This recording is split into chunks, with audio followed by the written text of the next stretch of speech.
everyone, welcome to my channel. Let's make dal. दाल पकाउनको लागि pressure कुकरमा choice of your dal salt and turmeric हालेर बसाल्दिनु होला।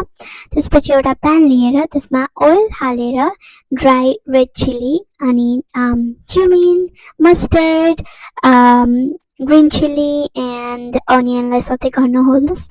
अनि त्यसपछि एकछिन पकाइसकेपछि जिन्जर गार्लिक पेस्ट त्यसलाई पनि राम्रोसँग हालेर पकाउनु होला। त्यसपछि टमेटोज हाल्दिनुस्, त्यसलाई राम्रोसँग पकाउनुहोस्। त्यसमा सल्ट र टर्मरिक हालेर अलि राम्रोसँग पकाउनुहोस्।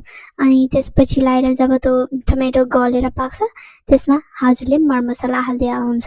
मैले चाहिँ red chilli powder, Korean cumin powder अनि त्यसपछि अलिकति गरम मसला हालेको छु।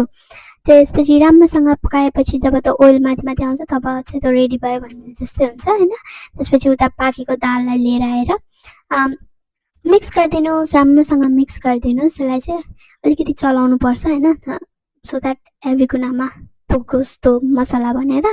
अनि त्यसपछि लाएर ढक्कन लगाएर 5 मिनेट जस्तो उमाल्दिने। अनि त्यहाँबाट हाम्रो दाल रेडी हुन्छ। अनि करेला हाल्नुहोस्।